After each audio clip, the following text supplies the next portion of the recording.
Maintenant arrête-toi un moment, repense à une période où tu étais enthousiaste à propos de quelque chose, peut-être un nouveau travail, une relation, une affaire commerciale, et tu avais hâte d'en parler à quelqu'un, tu l'as partagé avec un ami, un membre de la famille, ou peut-être même une connaissance au hasard, mais ensuite quelque chose a changé, l'opportunité s'est effondrée, l'affaire a échoué, la relation a tourné mal au moment où tu en as parlé, l'élan a disparu.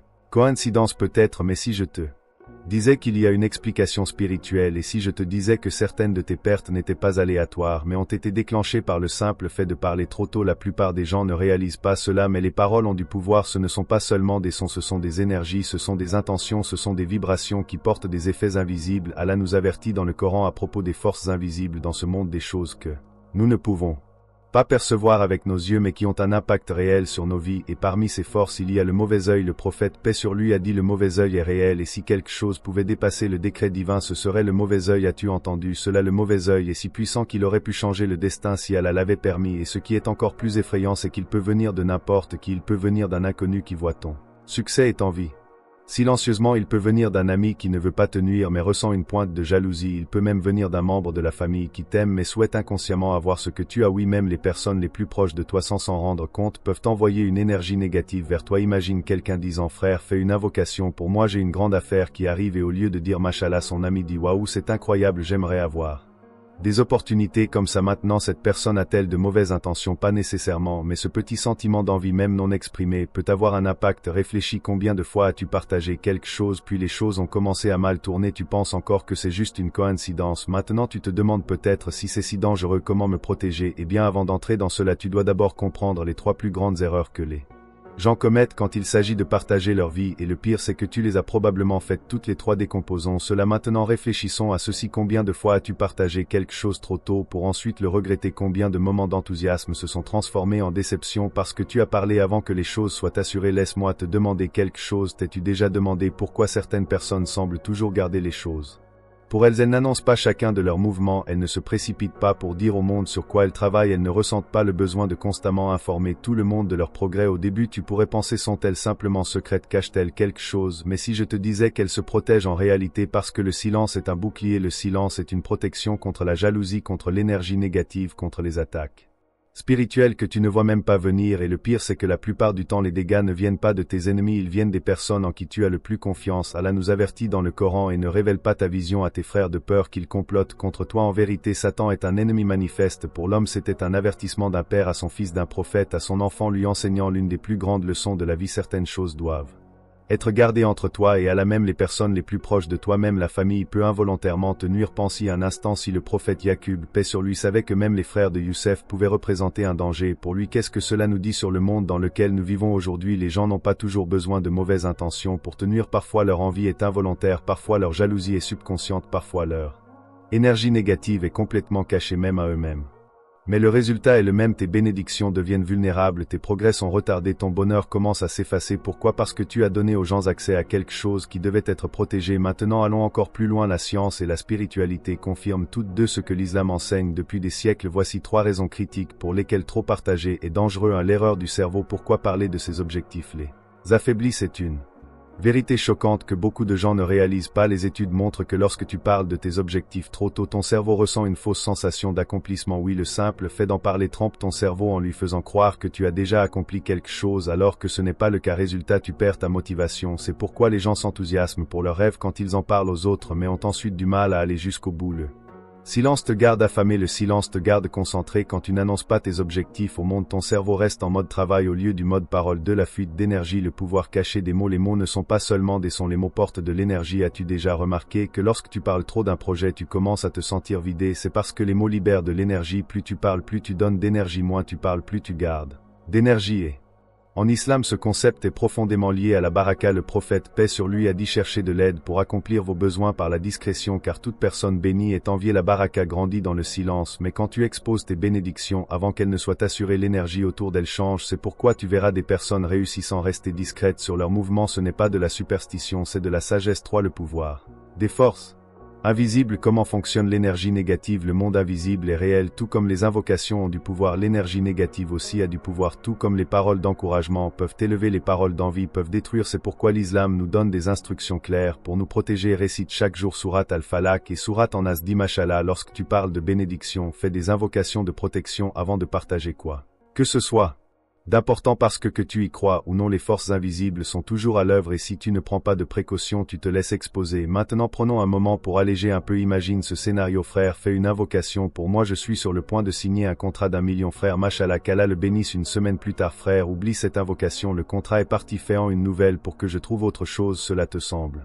familier? Les gens sont si rapides à annoncer leur bénédiction qu'ils ne s'arrêtent même pas pour penser est-ce que je la protège d'abord. Mais voici la partie que la plupart des gens ne réalisent pas. Certaines personnes qui te nuisent ne le veulent même pas. Oui, certains de tes plus grands retards, échecs et difficultés sont venus de personnes qui t'aimaient, te soutenaient et voulaient le meilleur pour toi. Alors comment cela arrive? Comment de bonnes personnes peuvent-elles causer du tort sans le vouloir? Et surtout, comment te protéger contre quelque chose qui n'est même pas intentionnel? La réponse est choquante et elle arrive dans la partie suivante. Le prophète, paix sur lui, a dit le mauvais œil est réel et si quelque chose pouvait dépasser le décret divin, ce serait le mauvais œil. Laisse cela pénétrer un instant. Le mauvais œil est si puissant qu'il pourrait changer le cours de ta vie si Allah le permettait. Qu'est-ce que cela signifie pour nous? Cela signifie que tes bénédictions, tes succès, ta bonne santé et même tes relations pourraient être menacées non pas à cause de quelque chose que tu as fait mais parce que d'autres pourraient involontairement te nuire. C'est pourquoi le silence et la discrétion ne sont pas seulement des choix sages, ce sont des actes de protection spirituelle. Regardons la réalité, les cœurs des gens peuvent être complexes. Quelqu'un peut regarder ton succès et ressentir une admiration sincère. Mais voici le piège, il peut aussi penser au fond pourquoi pas moi? Ce moment d'envie même non exprimé, même subtil, suffit à inviter le mauvais œil. Mais voici la vérité choquante, ce n'est pas toujours une question de mauvaises personnes, parfois ce sont les bonnes personnes aimantes autour de toi qui causent involontairement du tort à cause de sentiments non résolus, de jalousie ou d'un manque de conscience spirituelle. As-tu déjà remarqué que certaines des personnes les plus proches de toi peuvent réagir différemment à ton succès de ce que tu attendais? Tu partages ta joie mais tu ne ressens pas la même joie en retour. À la place, il y a un inconfort caché. Cet inconfort, même invisible, peut avoir de vrais effets et ce sont ces énergies silencieuses qui peuvent te nuire le plus tu invites peut-être sans le savoir le mauvais œil. Voici quelques habitudes courantes qui mettent tes bénédictions en danger. Publier trop de photos de ta richesse, de ta santé ou de ton succès. Partagé est naturel mais quand tu diffuses chaque petite victoire, tu t'exposes à des énergies invisibles. Partager des victoires personnelles avec des personnes qui ne te veulent pas vraiment du bien. Tu peux penser célébrer avec des proches ou la famille, mais parfois leur réaction peut être bien moins bienveillante que tu l'imagines. Se plaindre de ses difficultés. Même la négativité attire une énergie indésirable. Quand tu te plains ouvertement, tu attires non seulement de la sympathie, mais aussi une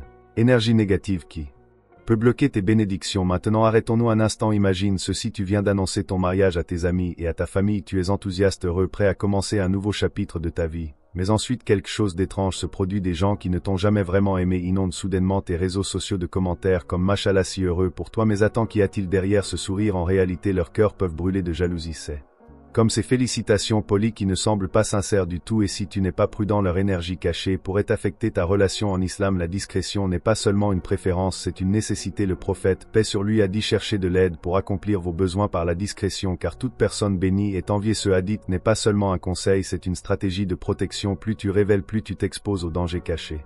Tes intentions, tes projets et tes victoires n'est pas seulement une manière de préserver ta vie privée, c'est aussi une forme de sagesse spirituelle. Quand tu caches tes projets jusqu'à leur réalisation complète, tu les protèges des nuisances extérieures. C'est la manière islamique de préserver ton succès en le gardant entre toi et Allah jusqu'à ce qu'il soit pleinement manifesté. Et même alors parle avec humilité en reconnaissant que tout est par la volonté d'Allah. Voici comment commencer à pratiquer la discrétion.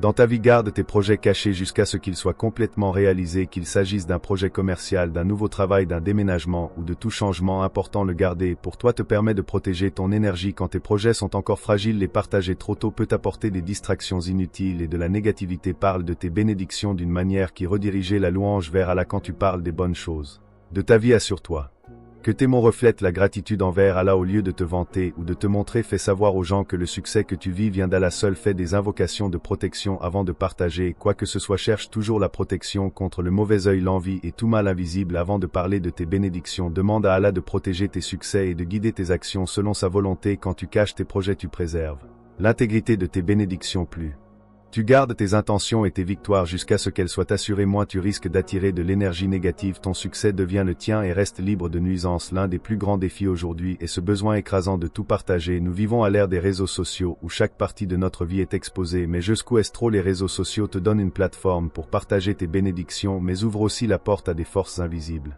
qui peuvent t'affecter.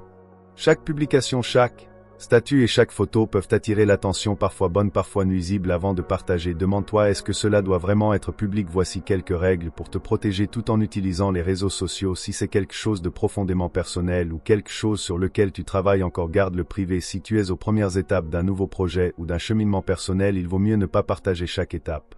Partage seulement ce qui est nécessaire et laisse le reste entre toi et Allah. Si tu dois partager, dis quelque chose comme Alhamdoulilah, qu'Allah le bénisse et le protège. Cette simple phrase montre non seulement la gratitude mais protège aussi tes bénédictions en redirigeant l'attention vers Allah. Tu demandes une protection divine contre tout mal potentiel tout en exprimant la gratitude pour ce que tu as reçu. Évite de trop expliquer ton succès, tu n'as pas besoin de dire au monde comment tu as réussi ou pourquoi cela compte. Laisse tes résultats parler d'eux-mêmes. Quand tu donnes trop de détails, tu risques d'inviter une attention inutile ou de la jalousie. Laisse les gens voir ton succès mais ne nourris pas leur curiosité avec des détails inutiles. En suivant ces étapes, tu prends le contrôle de ce que tu révèles au monde. Tu as le pouvoir de préserver ta vie privée et de protéger tes bénédictions. Avant de continuer, pense à ceci un instant. Combien de fois as-tu partagé quelque chose sur les réseaux sociaux puis ressenti ensuite une impression d'exposition ou de malaise? Tu as peut-être reçu des commentaires positifs, mais au fond il y avait un sentiment de vulnérabilité. Cette vulnérabilité en vaut-elle la peine ou peux-tu mieux te protéger en gardant certaines choses entre toi, Allah et quelques personnes de confiance? Maintenant que tu comprends l'importance de la discrétion, allons plus loin. Quel est le niveau suivant de protection que tu peux intégrer dans ta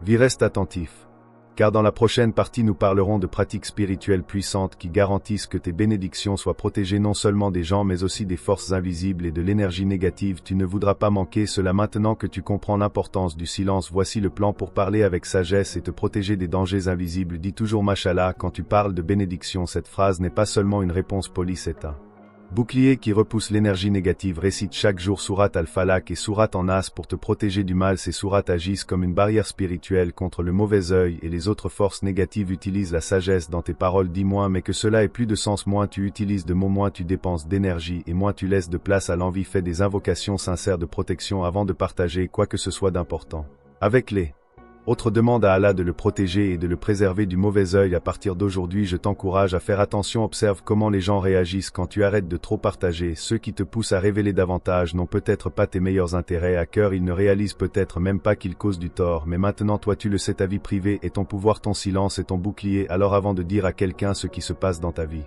demande-toi, ont-ils vraiment besoin de le savoir? Qu'Allah protège nos bénédictions, nous guide vers la sagesse et nous protège contre ceux qui ne nous veulent pas du bien. Qu'il garde nos cœurs humbles, nos intentions pures et nos vies à l'abri du mal.